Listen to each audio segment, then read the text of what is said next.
Today I'm going to start with a new chapter because in your last class you all had your revision and it is just a preliminary revision. I'll not call it as a complete revision, but it was a preliminary revision. I just wanted to all of you to know what kind of questions and how you can expect. And today I'm going to summarize the third chapter, that is private, public and global enterprises. जो हमारा second chapter था that dealt with the forms of organization that prevail only in the private. यानी कि अगर हम soul कहते हैं तो sole is a private one, partnership कहते हैं तो partnership again in the private sector, joint Hindu family business again it's a private, जहां पर एंसेस्ट्रल प्रॉपर्टी है, जहां हम मिलजुल कर जो है we want to establish a business and under the Hindu law हम कर रहे हैं. Cooperative sectors, then last but not the least the company. तो ये जो हम लोगों ने पढ़े थे they all were related to the private sector. And today we are going to do for the private, public and global enterprise. तो इसमें हम क्या पढ़ेंगे? हम पढ़ेंगे कि what are the kinds of public का मतलब होता है the one which is owned by the government, जिसमें कुछ हिस्सा जो है वो गवर्नमेंट का होता है. And exactly the percentage is 51. मतलब हम जब कंपनी बोलते हैं तो वहां पर हम 51% का जो है वी टेक द स्टेक. तो जहां गवर्नमेंट का होल्डिंग है वो हमारा जो है पब्लिक सेक्टर आ जाता. एंड देन हम लोगों ने 10th स्टैंडर्ड में पढ़ा था globalisation, multinational companies, multinational corporations, वो हमारे आ जाते हैं under the global enterprises. So in this chapter we would be just understanding what are private and public. कुछ हमारे ऐसे भी होते हैं, मतलब there are some projects जहां प्राइवेट और पब्लिक दोनों मिलकर किसी भी एरिया को, किसी भी एक प्रोजेक्ट को कंप्लीट करता है. जैसे गुजरात का जो एयरपोर्ट है अहमदाबाद का, नाउ अहमदाबाद का जो एयरपोर्ट है, airport is owned by government, लेकिन उसको पूरा डेवलप करने का प्रोजेक्ट अदानी को दिया गया था. यानी Adani is a private enterprise, government का एयरपोर्ट है, दोनों ने मिलकर उसको डेवलप किया. आपका दिल्ली मेट्रो, दिल्ली मेट्रो आपका गवर्नमेंट का है, लेकिन वो जो रेल लाइंस बिछानी थी, जो मेट्रो के आपके जो ट्रेन्स बनने थे, they all were from the Japanese technology. So the government had given the complete project to the Japanese to that. कई बार मिलजुल कर, कई बार पब्लिक का, यानी कि the government is completely responsible, and of course we have the multinational. Class 11 जब हम पब्लिक पढ़ेंगे तो पब्लिक के अंदर आपके पास, पब्लिक का मतलब मतलब कि अंडरस्टैंड, यू मस्ट हैव, आपको समझ आ गया होगा, the one which is owned by government. तो गवर्नमेंट अलग अलग तरीके से ओन करती है. जैसे हमने प्राइवेट में देखा सोल भी है, पार्टनरशिप भी है, उसी तरीके से government can own an enterprise with statutory, public undertaking और गवर्नमेंट कंपनी. मतलब पब्लिक अंडरटेकिंग भी गवर्नमेंट का ही है, आपका मिनिस्ट्री ऑफ रेलवेज, आपका postal and telecommunication, information IB ministry, information bureau, वो भी गवर्नमेंट का है. And RBI, life insurance corporation, वो भी गवर्नमेंट का है। And Salem steel, that is steel authority of India, SAIL, वो भी गवर्नमेंट का है। तो इन तीनों में डिफरेंस क्या है? जो पहला है पोस्ट एंड टेलीग्राफ, वो अंडरटेकिंग है। आरबीआई जो है वो स्टैट्यूटरी कॉर्पोरेशन है। और जो आपका सेल है वो कंपनी है। तो under the public also you will be having 3 different units,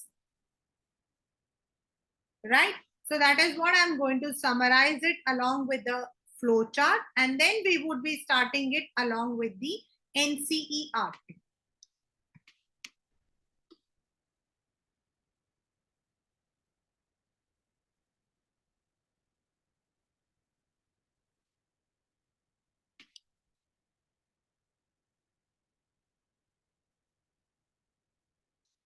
The very first we would start is a public enterprise. As I said, public enterprise का मतलब होता है the one owned or controlled by government. Now, public का मतलब है this is for the welfare of the public. इसका जो main है वो है आपका वेलफेयर ऑफ द कंट्री, और इसीलिए इनको गवर्नमेंट ओन करती, राइट? तो the very first we will be having is under public departmental.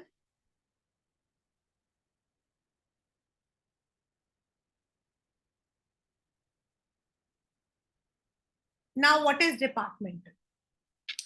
Departmental का मतलब होता है डिपार्टमेंट। डिपार्टमेंट मतलब एक पूरा डिपार्टमेंट गवर्नमेंट के अंडर है। अभी मैंने आपको बताया दैट मिनिस्ट्री ऑफ रेलवेज, आपका जो रेलवे मिनिस्ट्री है वो किसके अंडर आएगा? That would come under departmental. मतलब वो रेलवे मिनिस्ट्री एक डिपार्टमेंट है। That's a department of government of India. Government of India बहुत सारे एरियाज में काम कर रही है। वो डिफेंस पर भी काम कर रही है, आईबी पर भी काम कर रही है, टेलीकम्युनिकेशन में भी काम कर रही है, देन रेलवेज में भी काम कर रही है। तो जो एक रेलवे, एक मतलब कि जो आपका आईबी, एक आपका डिफेंस, उसको हम बोलते हैं department. And departmental undertaking are the business enterprises which are owned completely by government. इनमें किसी प्राइवेट का नहीं होता है। All the rules, all the regulations, everything is framed only by the government. इसमें पूरा का पूरा उनका ही रहता है। तो let us first come to their features. उनके फीचर्स हमारे क्या क्या होते हैं? This chapter is bit lengthy, so I will be doing it, थोड़ा मैं आराम से ही करूंगी जिससे कि आपको अच्छे से समझ आ जाए। revise it simultaneously. The very first is finance. मतलब इसमें जो भी पैसा लगता है, whatever the money has to be incurred, जैसे हम उसमें अपने उसमें कहते हैं कैपिटल, यहाँ हम कैपिटल नहीं लगाते हैं। क्यों? Why don't we use the word capital? Because capital होता है पैसा लगाया और उसका हमें प्रॉफिट मिल रहा है, लेकिन यहाँ हम फाइनेंस करते हैं। The government is the one which finances. चाहे आपको नए ट्रेन्स इंट्रोड्यूस करने हो, आपको इंफॉर्मेशन एंड ब्रॉडकास्टिंग में कुछ नया लेकर आना हो, एग्जिस्टिंग में चेंजेस करने हो, आप उसको फाइनेंस करते हो थ्रू द बजटिंग। आपका जो है बजट सेट होता है every year. The second is accounting. ये जो अंडरटेकिंग्स है दे आर कंप्लीटली अकाउंटेबल। भाई पैसा कहां से आया, पैसा कहां जा रहा है, everything has to be accounted. Government में जब बजट निकालते हैं उस वक्त पूरा रेवेन्यू बनता है, पूरी आपका बैलेंस शीट बनता है। And before presenting the budget, budget जब प्रेजेंट होता उससे पहले इनकी पूरे लेखा जोखी को देखा जाता है। The government, the undertakings are answerable to the government, यानी जो रेलवे को देख रहा है वो आंसरेबल है टू द रेलवे। अभी जैसे रेलवे का एक्सीडेंट हुआ था इन ओडिशा, तो the railway minister was answerable कि कैसे हुआ, not only for the activities but also for the accounting. अगर रेलवे लॉस में जा रहा है तो क्यों जा रहा है, अगर प्रॉफिट में गया है तो कहां पर गया है। And this I am taking the example because this year आपके तेजस और Vande Bharat has been introduced in many areas and they are all part of departmental undertaking. Then the third one is management. The complete management is by the government under their rules. यहां आपका कोई board of directors नहीं होता, यहां जो minister होता है, head होता है डिपार्टमेंट का, he is the one who has to look for, he is the one who has to manage all the affairs. उससे रिलेटेड कुछ भी है वो उनको ही देखना है। The government is responsible. इसके जो एम्प्लॉइज होते हैं, जो एम्प्लॉइज होते हैं उनको हम गवर्नमेंट एम्प्लॉइज कहते हैं and they are not permanent to one department. मतलब हो सकता है आप में से कई बच्चे, होता भी है, मेरे साथ इस साल भी हुआ है, देर आर मेनी स्टूडेंट्स जो बाद में after 12th standard they want कि वो लोग जो है गवर्नमेंट में जाकर नौकरी करें, they want to work in the government, right. So when they want to go in the government, how can they go, how do we go. लेकिन एमएनसी के लिए तो हम सबको पता है, हमें से सबको पता है हमें एमबीए करना, हमें नौकरी मिल जाए। But if you want to enter into a departmental undertaking, then आप क्या करोगे, then you need to go for SSC, Staff Selection Commission, Staff Selection Commission, यानी कि this is the one which is responsible for appointing the employees. अब हो सकता है कि आपने जैसे ही किया, there is a, मतलब वहां उनका एक कैडर होता है और उसके according what they do is they go for the ranking, और आपकी रैंकिंग के according you might be given the choice. अब आपको चॉइस मिल गई है कि आपको जो है डिफेंस मिल जाएगा, ठीक है, you may be working in defence for 3 years और बाद में आपका ट्रांसफर हो जाएगा टू एनी अदर मिनिस्ट्री।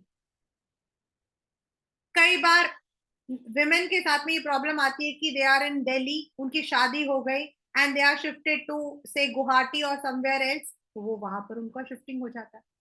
तो they are not one department. अब हम एमएनसीज में क्या होता है कि हमने अगर एमबीए फाइनेंस किया है तो आपका जो है एमबीए फाइनेंस से आपको जो है you will be only dealing with the same, आपका उसी से रिलेटेड फील्ड होगा। But in this you don't have, जो हेड होता है minister, he is the one department का, बट जो एडमिनिस्ट्रेटिव हेड होता है he is from the UPSC, UPSC cadre के होते हैं। So the employees are called as government employees. They are called as government employees. और उनके जो पर्क्स होते हैं, पर्क्स मतलब सैलरी, उनके जो भी बेनिफिट्स होते हैं, they are all decided by the government. How, what is the tenure to enter, what is the tenure of retirement, जो भी गवर्नमेंट पॉलिसी बनाती है वो उन पे एप्लीकेबल होता है। So these are the features of what we call as departmental undertaking. यानी कि आपके, if we look into the example, Ministry of Railways, Post and Telegraph, IB, that is Information Broadcast, there is Intelligence Bureau also, but मैं यहाँ पर information broadcasting के बारे में बात करूँ. Ministry of information and broadcasting, postal and telecommunication. तो ये सारे के सारे जो आपके आते हैं, विच कम्स अंडर, हम उनको गवर्नमेंट भी बोलते हैं लेकिन उनको हम पब्लिक सेक्टर यूनिट्स बोलते हैं. We call them as PSU. तो अब इनका फायदा क्या है, एंड उससे पहले I want to give you one reason also कि व्हाई हमारी कंट्री के अंदर the public sectors were established. 1950 में, this is also a question related to what you call as economics. 1950 में, 1947 में, when India got the freedom, at that particular period, India was not competent to enter into the world market. हम world market में enter करने लायक हमारा revenue या फिर हमारा जो कंट्री का जो इकोनॉमिक स्टेटस था वो नहीं था. तो इंडिया के पास कई, मतलब कि देयर वर सम, जिसको हम कहते हैं विकल्प, ऑप्शंस थे. यूएसए जो है उसने लिया था कैपिटलिस्ट, यानी कि उन्होंने इंडस्ट्री सेटअप की थी और जो इंडस्ट्री से उनको रेवेन्यू मिलता था, टैक्स मिलता था, that they use for the welfare. But in India we were not having capitalist. हमारे पास तो गिन चुन के 5 मुट्ठी भर 5-6 लोग थे. Therefore, India went for a mixed economy. हमारी जो इकोनॉमी है उसको हम मिक्स्ड बोलते हैं, यानी सम ऑफ द मेन बड़े बड़े जो यूनिट्स हैं जिस पर प्राइवेट खर्चा कर ही नहीं सकती है, उन सबको पब्लिक सेक्टर्स के अंदर रखा गया. And those units which can be easily maintained by the private, उन्हें प्राइवेट में दिया गया. So that is why the public sector undertakings यानी कि PSUs were established. So what are the merits of such establishment? First is complete control by government. उससे आपका जो है फायदा क्या होता है? फायदा ये होता है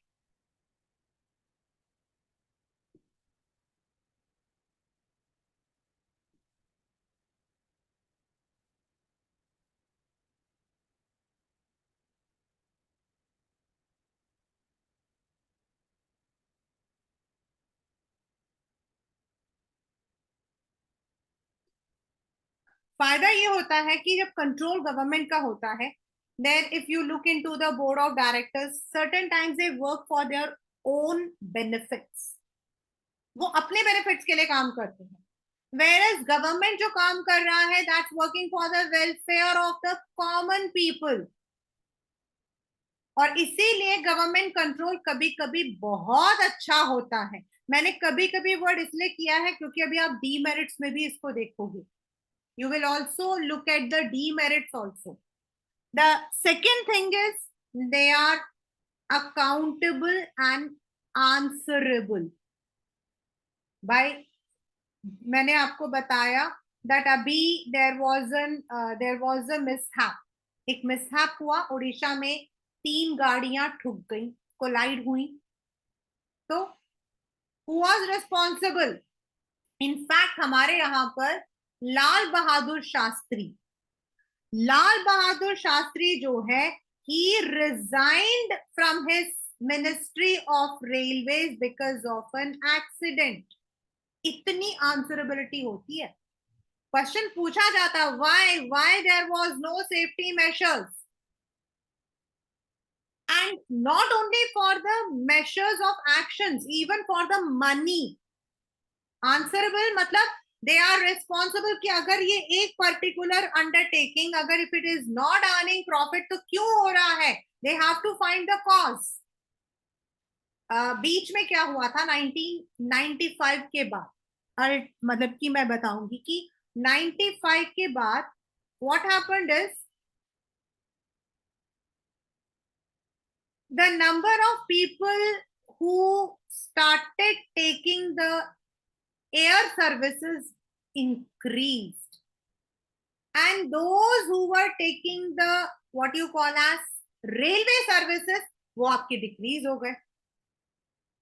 similarly in the postal and telegraph, आपके जो लोग टेलीग्राम वगैरह भेजते थे, हम लोग ने तो ये देखा कि टेलीग्राम होता था, टेलीग्राम ऐसे बोलता था, और जब वो बोलता था तो हमारा धक धक धक धक धक धक दिल वो करता था, क्योंकि टेलीग्राम का मतलब होता है इंस्टेंट मैसेजिंग। इंस्टेंट मतलब 3 घंटे के अंदर पहुंचता था, and that was used only in emergency. But 2014 या समथिंग था जब गवर्नमेंट ने टेलीग्राम को बिल्कुल बंद कर दिया। भाई टेलीग्राम चैनल से अपने आप को रिलेट मत करना please, I am not talking about the channel link. Now ये टेलीग्राम चैनल को क्यों बंद किया गया, the reason sorry the telegram को क्यों बंद किया गया, द रीजन वाज कि टेलीग्राम अब कोई यूज ही नहीं कर रहा था, मोबाइल फोन से व्हाट्सएप था, इंस्टेंट मैसेजिंग था, ईमेल था, तो पीपल स्टार्टेड यूजिंग। तो the government has to answer ऐसा क्यों हो रहा है, रेवेन्यू को क्यों कम हो रहा है। तो उस वक्त में क्या था कि many of the people started using the air, क्योंकि एयर आपका सस्ता भी होता है, जल्दी भी पहुंच जाते थे। वेयर एज रेलवेज में आपको टिकट, देन द गवर्नमेंट जो है उसने जो चेंजेस करने चाहिए उसी वक्त आपका तेजस, वंदे भारत, ऐसे आपके कई तरीके के जो ट्रेन से उसको इंट्रोड्यूस किया जिससे लोग जो है ट्रेन को फिर से यूज कर। So this is how they are answerable if a particular undertaking is not giving the result they have to. Third, next is it is a source of income. Government को पैसा कहां से मिलता है, आपको रोड्स दिख रहे हैं, आपको रेलवेज दिख रही हैं, आपको एयर्स दिख रहे हैं, इन सब के लिए पैसा कहां से आता है, टैक्स। देन टैक्स के साथ जो रेलवेज में आप when we are spending the money on the ticket that money goes to the government, जो हम पोस्टल टेलीग्राफ में हम यूज कर रहे हैं that money goes to the government. So this is how the money is revolving in government. Government के पास अपना पैसा थोड़ी है। जब हम कहते हैं हमने रोड टैक्स दिया है तो that tax is use for the further के लिए यूज किया जाता है। suitable for national security, some of the things cannot be given to private. Defence, अगर हम डिफेंस को प्राइवेट में देंगे तो क्या होगा, जो मूवीज में दिखाते हैं सारे के सारे हमारे जो इंपॉर्टेंट इंफॉर्मेशन है they have been sold out. So some of the areas जहां पर आपका government intervention is very important, some of the areas jahan national security is there should be uniformity, communication, banking, jahan aapka finance ko lena wahan उन सब जगहों पर government tries to control through PSU यानी कि public sector undertaking या departmental undertaking।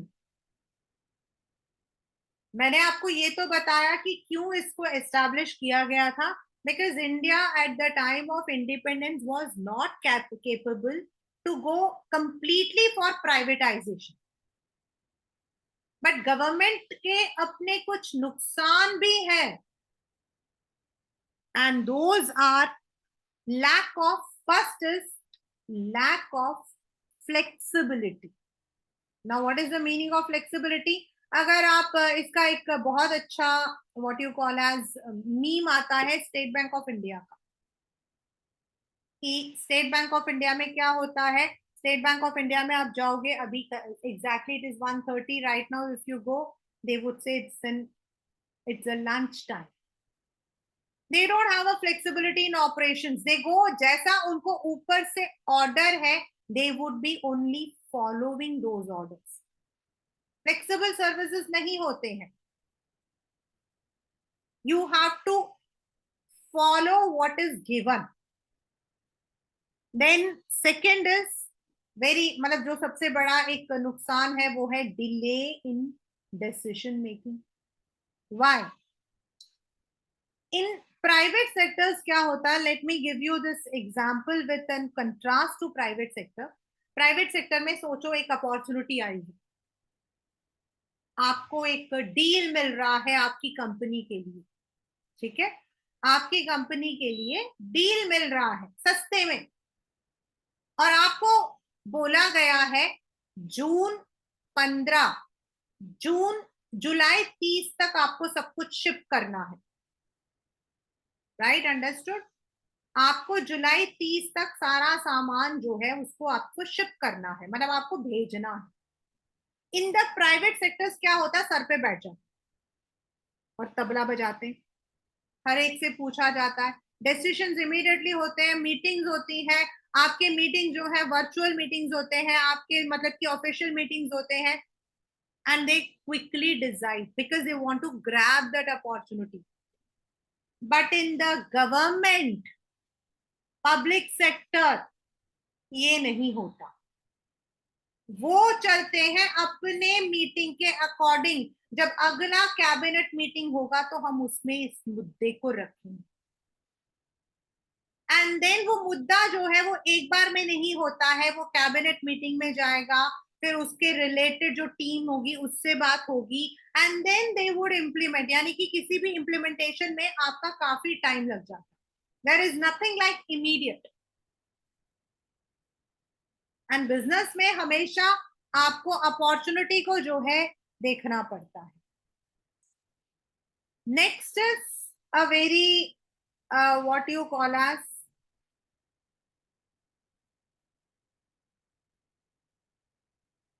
Bureaucracy. Bureaucracy का मतलब होता है बाबूगिरी. मतलब जो आपके ऑफिशियल्स हैं, most of them they are, मतलब जो ऑफिशियल्स होते हैं, जो हाई, दे आर ब्यूरोक्रेट्स. यानी कि जो आईएएस होते हैं, जो आईपीएस होते हैं, मतलब जो उसके हेड होते हैं, मिनिस्टर के नीचे, मिनिस्टर के साथ जो काम करते हैं, मिनिस्टर उसका हेड होता है, लेकिन डिपार्टमेंट की देखरेख एडमिनिस्ट्रेटिव हेड होता है ब्यूरोक्रेट. तो कई बार they even go to what you call as corruption. वो लोग जो है करप्ट होते हैं. दे आर कंजर्वेटिव, ने हम नहीं चेंज करते, हम नहीं चेंज करते. गलत है तो गलत होता रहेगा. They would not change. They would go according to their own. जैसे आपने देखा होगा जजमेंट जब देते हैं, तो हमारे यहाँ पे जो जजमेंट होती है वो लोग मर जाते हैं उसके बाद जज मिलता है. Why? Because according to law ये चीज नहीं मानी जाती है, वो चीज नहीं मानी जाती है. वीडियो को नहीं माना जाता है, क्या व्हाट्सएप मैसेज को नहीं माना जाता है. इस पर पहले मुद्दा होगा, उस पर पहले मुद्दा होगा, तब तक इंसान ही मर जाता है. तो normally they would be taking the bureaucratic approach, अपने हिसाब से चलते हैं, the one who are the heading. The next is red tapism. Class 11 red tapism को लेकर बहुत प्रॉब्लम्स आती हैं बच्चों को. रेड टेपिज्म का मतलब होता है लाल फीता. फीता तो समझते होंगे ना आप लोग, तो शू बकल्स में डालते हैं, आपके जो शू के बकल्स होते हैं. And red means red in colour. Now this red tapism is a metaphor for delay. मतलब काम को बांध के रख दिया जाता है. फाइलों पर आप अगर उसमें गवर्नमेंट ऑफिस में जाओगे ना, तो फाइलों की ढेर लगी होती है और उसके ऊपर उन्होंने जो है वो बकल लगाकर उसको बांध के रख देते हैं. एक रेड कलर का एक फ्लैप होता है, उसको बांध के रख देते. They would do when they want. For example, मैं एक एग्जाम्पल आपको इसका बताती हूँ. In the real sense, if you go to any what you call as private company या प्राइवेट, आप मतलब कि किसी उसमें जाओगे, say you want to take a loan, आपको लोन लेना है, ठीक है, आप गए, आपके पास दो ऑप्शंस है, one is you are going to a government या you are going to a private.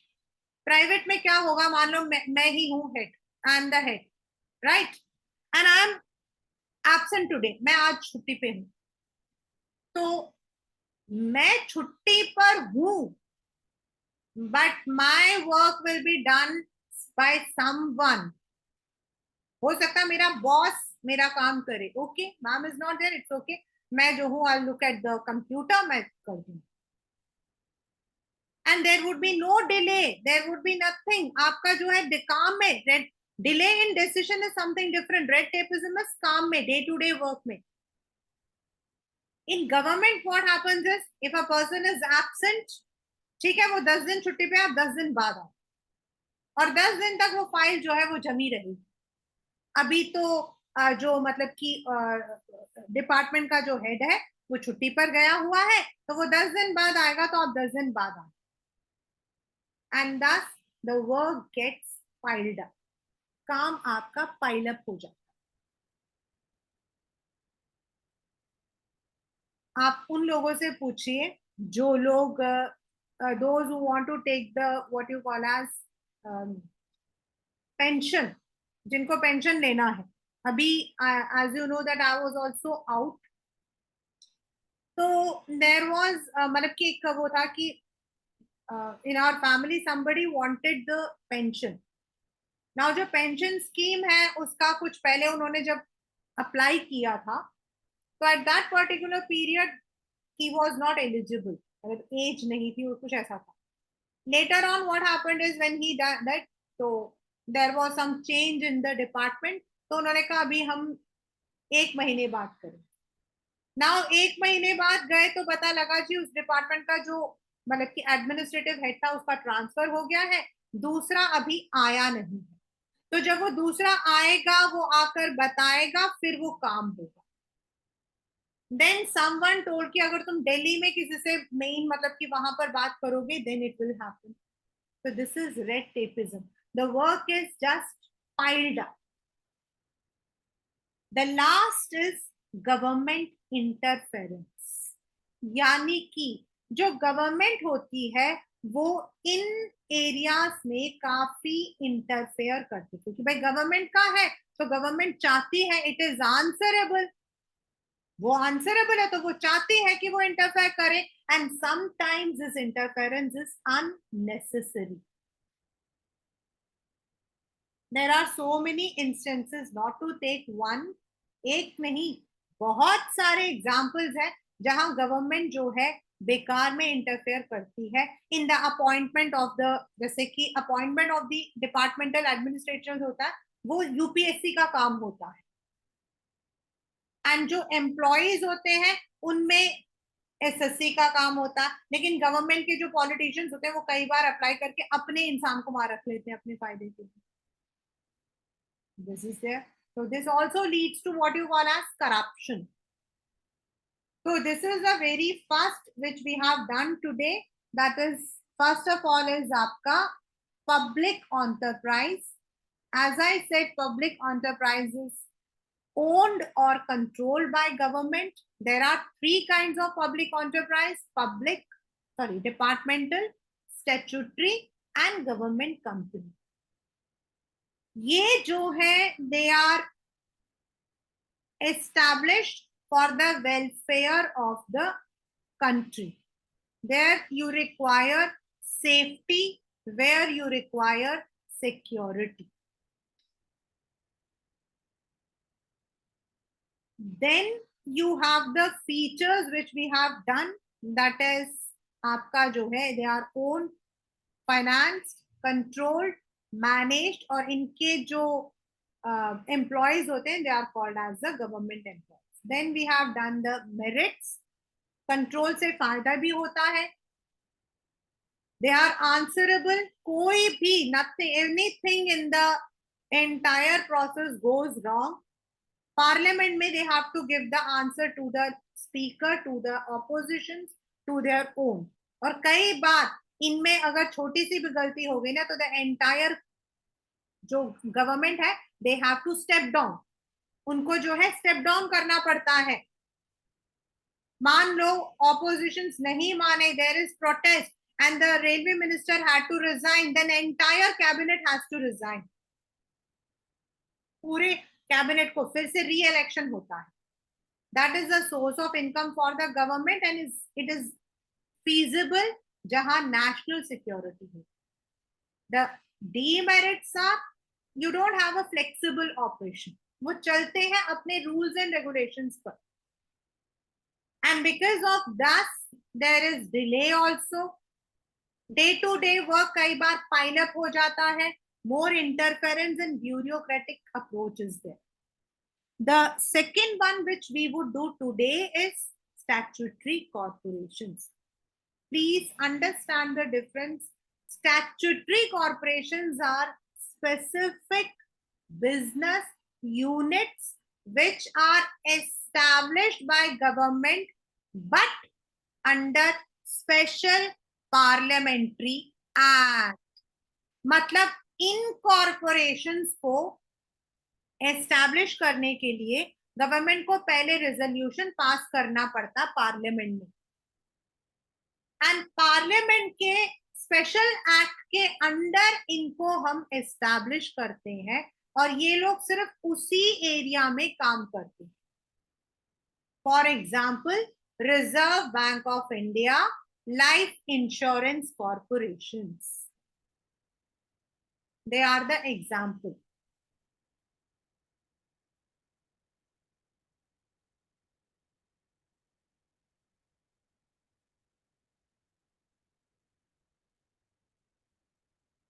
This comes in your exam. आपके एग्जाम में आता है, सो मतलब कि इसको याद रखना आपको कि what is that. Now the very first is features.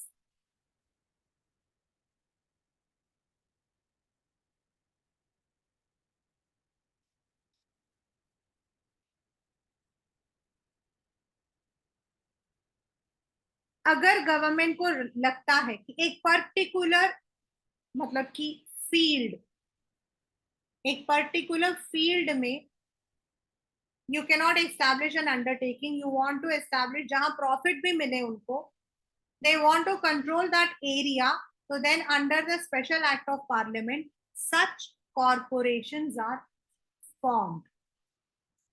The ownership जो होती है इसमें you cannot say कि it comes under the government, but इसका जो administration होता है that has separate way, वो गवर्नमेंट उसको कंट्रोल नहीं कर सकती। ओन गवर्नमेंट करती है बट कंट्रोल गवर्नमेंट कंप्लीटली नहीं करती। देन देर इज इसको हम लोग जो है पब्लिक एंड प्राइवेट दोनों का मिक्सचर बोलते हैं। हम इसको पब्लिक एंड प्राइवेट का मिक्सचर बोलते हैं। क्यों? क्योंकि इसमें प्राइवेट के जैसे कुछ रूल्स एंड रेगुलेशंस होते हैं, दे आर नॉट मतलब कि they are not controlled by the government, at the same time ownership इस गवर्नमेंट का है, गवर्नमेंट ही उसे फॉर्म करती है, लेकिन दे डोंट कंट्रोल। जिस बॉडी को उसको फॉर्म किया गया, लाइक आरबीआई फॉर्म कर दिया तो आरबीआई का गवर्नर इज रिस्पॉन्सिबल। हमारा इलेक्शन कमीशन फॉर्म कर दिया है, election commissioner is responsible. RBI form कर दिया है, the government doesn't take the decisions, it is the RBI governor. Election commission form कर दिया है, the election commissioner is responsible. So there is a corporate existence also. Yes, इनमें आपका जो कहां से रेवेन्यू आएगा, कहां पर वो उस रेवेन्यू को खर्च करेंगे, बोथ आर ऑटोनॉमस। ऑटोनॉमस का मतलब होता है इंडिपेंडेंट, यानी कि जो उस कॉरपोरेशन का हेड है वो लोग डिसाइड करते हैं कि हाउ टू स्पेंड और how to earn the money. The government does not dictate. जैसे एलआईसी में आप देखते होंगे there are number of policies, there are number of schemes. आपका LIC से क्वेश्चन भी पेपर में आता है। Then there is a proper accounting and auditing. इसका ऑडिटिंग आपका अलग से होता है। एंड जो इसके एम्प्लॉयज होते हैं, they are not government employees, they are all public से, मतलब वो जो है उसी के एम्प्लॉयज होंगे। जो RBI में काम करेगा वो सिर्फ RBI में ही काम कर सकता है, वो और किसी बैंक में जाकर काम नहीं कर सकता है। जैसे मैंने आपको बताया था कि अगर आप गवर्नमेंट ऑफ इंडिया में काम कर रहे हो, if you are working in government of India, that is you are working से, अभी आपके जो है पोस्टिंग जो है वो IB में है, तो हो सकता है कल को आपका जो है पोस्टिंग चेंज होकर ट्रांसपोर्ट में चला जाए। लेकिन जो RBI में काम करेगा वो RBI में ही काम करेगा। ही और she will not be transferred anywhere. हाँ, within the department they can be, लेकिन RBI से उनको स्टेट बैंक में या ICICI में नहीं ट्रांसफर कर सकते। दे आर एम। और इसके लिए जो एग्जाम होता है वो अलग होता है, एंड उसको हम बैंक एग्जाम्स, LIC एग्जाम्स, मतलब उससे रिलेटेड जो कॉर्पोरेशन है उसका एग्जाम अलग होता है, what ever the corporation. Merits. अब इनको क्यों एस्टैब्लिश किया गया था? बिकॉज हमारे यहाँ पर the banking act, when we got the independence, we were not having anything like banking sector, we were not having anything like insurance sector, so we needed something जो पूरा उस सेक्टर को प्रॉपरली मैनेज करे। अब ऐसे sectors में government का interfere करना खतरा होता है, क्योंकि इनमें प्रॉफिट होता है, इनमें involvement of the common people होता है, और इसीलिए इनको स्पेसिफिक बॉडी के अंदर इनकॉर्पोरेट किया जाता है। इसलिए यहाँ पर जो काम होता है उसमें काफी फ्लेक्सिबिलिटी होती है। If there needs any change वो कर देते हैं, immediate changes there. Normally there is less interference by the government. I am writing less interference क्योंकि अभी आप इसके डीमेरिट में पढ़ोगे कि इंटरफेरेंस तो रहता ही है। लाइक RBI का गवर्नर कौन होगा, इलेक्शन कमीशन का गवर्नर कौन, जो कमिश्नर कौन होगा, normally there is a proper procedure, but कई बार गवर्नमेंट अपनी नाक लगाती है इसमें, that is there. Then they are set up independently. Independent setup है, फाइनेंशियल ऑटोनॉमी है, उनको पता उन्हें कहाँ पैसा खर्च करना है। They have the independence to take the decisions, and they are one, क्योंकि ये प्रॉफिट के लिए काम करते हैं। जो आपके पब्लिक अंडरटेकिंग्स हैं, they don't work for the profit, they work for the welfare. जो आपके पब्लिक अंडरटेकिंग्स हैं, they work for the welfare. लेकिन ये जो कॉरपोरेशंस होती हैं, they work for the profit. तो प्रॉफिट होगा तो हमारा इकोनॉमिक ग्रोथ भी होगा। 1950 का जो हमारा मॉनेटरी सिस्टम था, रुपी की जो वैल्यू थी, और आज जो हमारी रुपी की वैल्यू है, उसमें जमीन और आसमान का फर्क है। व्हाई? बिकॉज दैट कॉर्पोरेशन यानी कि RBI हैज बीन वर्किंग, उसने बैंक्स को इतना कस के रखा हुआ है कि इकोनॉमिक ग्रोथ को वो ज्यादा से ज्यादा पुश करे। LIC has been working for different fields. LIC जो है, it was what you can say, it was actually established only for the insurance. लेकिन आज जो है, it is not only in the insurance sector, it is into many sectors like housing, development projects. It has been giving. But on the other hand, you can say है आपका autonomy, but at the same time theoretical, क्योंकि as I said कि कई बार government जो है वो interfere करती है in many affairs.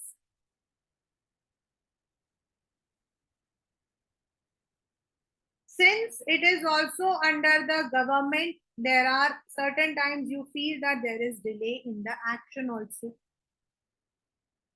and it follows a rigid structure. That is, जैसे हमारे पब्लिक सेक्टर्स हैं, उनमें भी यही प्रॉब्लम है, इनमें भी यही प्रॉब्लम है. They don't deviate. अब क्या है कि बच्चा with time, with time many things have changed. 1950s में 60s में जो होता था वो 70s में नहीं हो सकता था, 70s और 80s में जो होता था वो 90s में नहीं हो सकता था, 90s में जो होता था वो 2000 में नहीं हो सकता था, और 2000 में जो है अब वो 2023 में नहीं हो सकता. तो आपको अपने बिजनेस के अंदर you need to check out, आपको वो सब चीजें चेंज करनी पड़ती है जहां आपको लगता है. For example, in the government sectors what happens is most of the time the people who are into the, मतलब जो लोग काम करते हैं, specifically I'm talking about the public sector, वहां पे there is no educational qualification. There is no educational qualification. Any person who is 12th pass can become an LDC, lower division clerk. Then upper division clerk के लिए आपको graduation की जरूरत है, लेकिन अगर आप एलडीसी हो और आपने 8 साल नौकरी कर लिया है तो हो सकता है कि आपका प्रमोशन हो जाए और आप जो हो जो मतलब कि यूडीसी बन जाओ. One of my known person, अभी in fact I met the person day before yesterday only on Sunday. He was मतलब कि he joined the ministry as LDC, lower division clerk, and right now he is in the assistant post. ठीक है. अब it is undesirable in private. अगर आप एक particular post पे जाना चाहते हो तो आपकी क्वालिफिकेशंस एंड एक्सपीरियंस मैटर करती है, आपकी एक्सपीरियंस एंड क्वालिफिकेशंस मैटर करती है. So this is where public sectors के अंदर क्या होता है, रिजिड स्ट्रक्चर, मतलब they follow the same thing. ठीक है, ऐसा ही चलेगा, they don't want to change. अब हो सकता है कि अगर हम कुछ और लोगों को लेकर आए, गवर्नमेंट ने किया है, ऐसा किया भी है, अभी पढ़ोगे आप लोग. The government has taken many steps like MOU. MOU का मतलब होता है मेमोरेंडम ऑफ अंडरस्टैंडिंग, जहां उनको लगा है कि पर्टिकुलर कंपनी लॉस पे चल रही है तो उसमें उन्होंने चेंजेस किए हैं, बट वो चेंजेस काफी लेट होते हैं. उससे क्या होता है कि there is delay, there is deficiency, there is bureaucracy, there is unnecessary interference, ये सब कुछ रहता है. Yet a country like India, जहां अभी हमारा जो इकोनॉमी है, अब हम जाकर 2023 में we have become to some extent, we have become competent to some extent. So we need public sectors as well as the मतलब कि statutory, and in the next class we would also be learning about the government companies. Before I log off, I would once again want to just give you the gist. आज हमने क्या पढ़ा है and how this chapter is completely different from second chapter.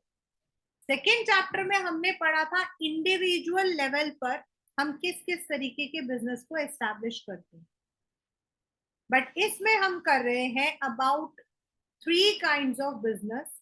एक हमारा public.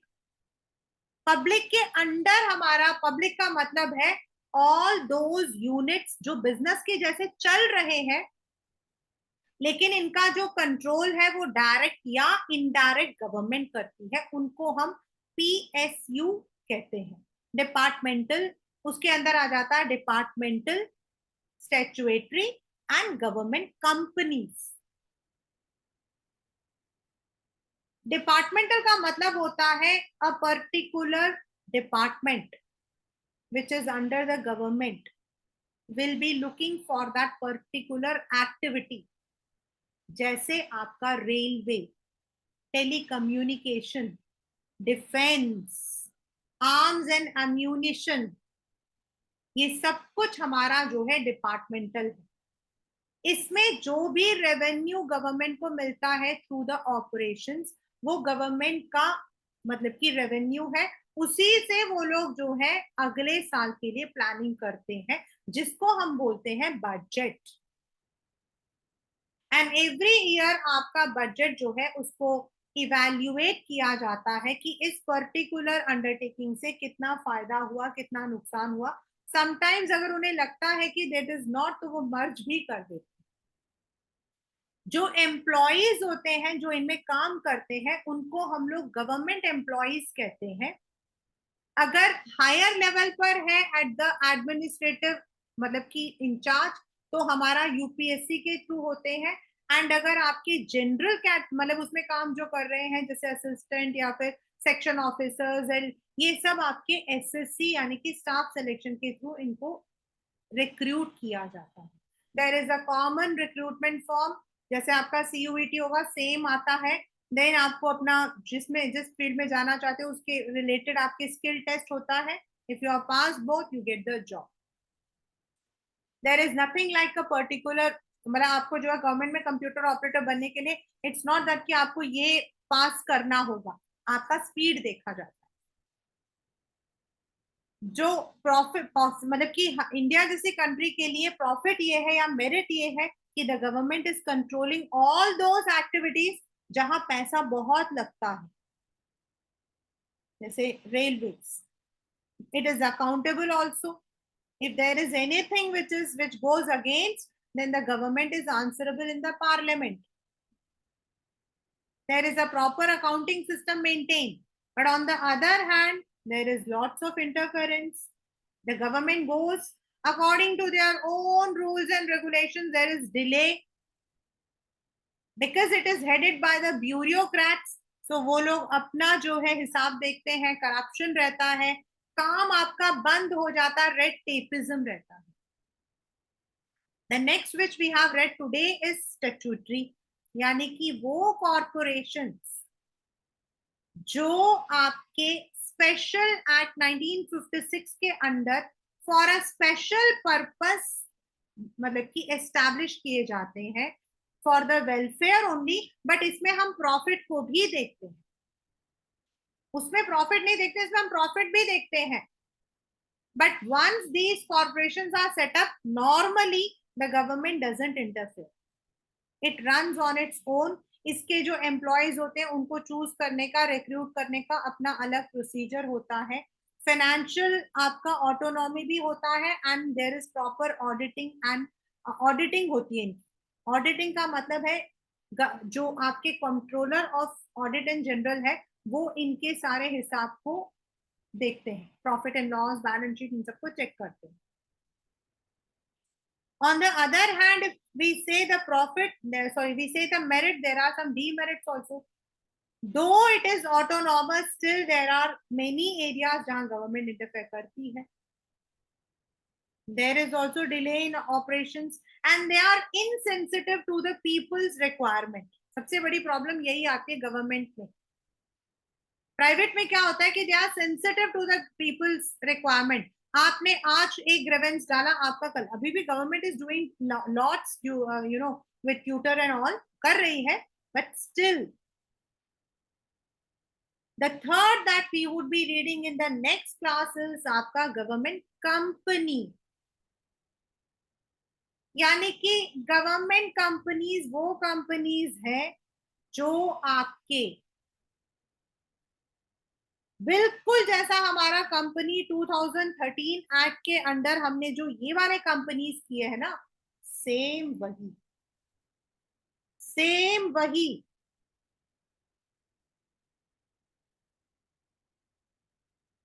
They are the same. The only thing is इसमें जो shares होते हैं वो गवर्नमेंट रखती है, उसमें हम रखते हैं, the person who has incorporated वो रखता है। whereas in these kinds of companies the government is the owner, मतलब 51% उनके पास रहता है। ऐसा जरूरी है कि 51 ही रहेगा, 80 भी रह सकता, 90, बट 51 जिसके पास होता है अकॉर्डिंग टू कंपनी एक्ट 2013, जिसके पास 51% शेयर होता है that person is called as the owner of that company. यानी कि माल्या, निरंजन, प्रज्ञा, विष्णु ने मिलकर अगर उनके पास किसी कंपनी की 51% है तो आप चारों मिलकर उस कंपनी के ओनर हो। 50-50 होता है तो 51, जिसके पास 1% ज्यादा हो जाएगा उसके पास ओनरशिप चल जाएगा। तो जो गवर्नमेंट की जो कंपनीज होती हैं, they are those companies which have at least 51% shares in those companies. बाकी जो गवर्नमेंट कंपनी का जो फॉर्मेशन होता है वो बिल्कुल आपका जैसा हमारा फॉर्मेशन होता है जो हमने उसमें पढ़ा था, the same formation is there, that is company act 2013 के अकॉर्डिंग ही होता है। एमओए बनता है, एओए बनता है, आपके बोर्ड ऑफ डायरेक्टर्स ही उसके मतलब की कंट्रोलर्स होते हैं। बाकी सारे फीचर्स आपके सेम रहते हैं, but the only one feature is the shares are withheld with the government. That we would be doing in the next class.